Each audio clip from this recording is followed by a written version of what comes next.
good day sa inyo mga guys. Nakakain na ba lahat ng mooncake? Sa mga Chinese, tinatawag nilang celebration ngayon ang Mid-Autumn Moon Festival. Ang pagkain ng mooncake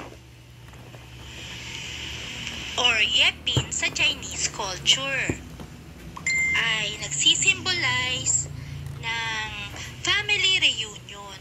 Ang ibig sabihin ng bilog na hugis ay nagsisimbolo ng kabuuan ng pagsasama-sama. Ang full moon ay nagsisimbolize ng prosperity and reunion for the whole family. Alam nyo ba rin kung bakit may rabbit na kasama sa pagse-celebrate ng Mid-Autumn Festival nila? May alamat dyan. Nung unang panahon, may 3 hayop na nakatira sa kagubatan, ang lobo, ang koneho, at ang unggoy. May 3 immortal na nagpretend to be an old beggar na pumunta sa kagubatan.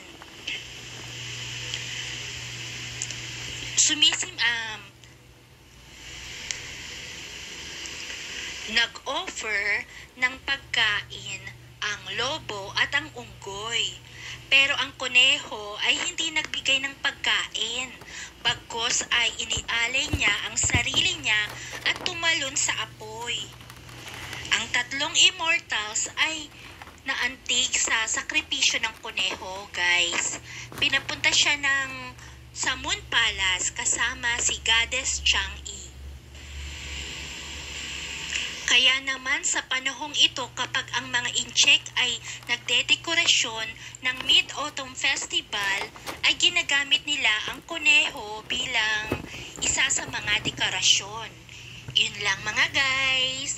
Happy Mid-Autumn Festival! Kain na tayo ng mooncake.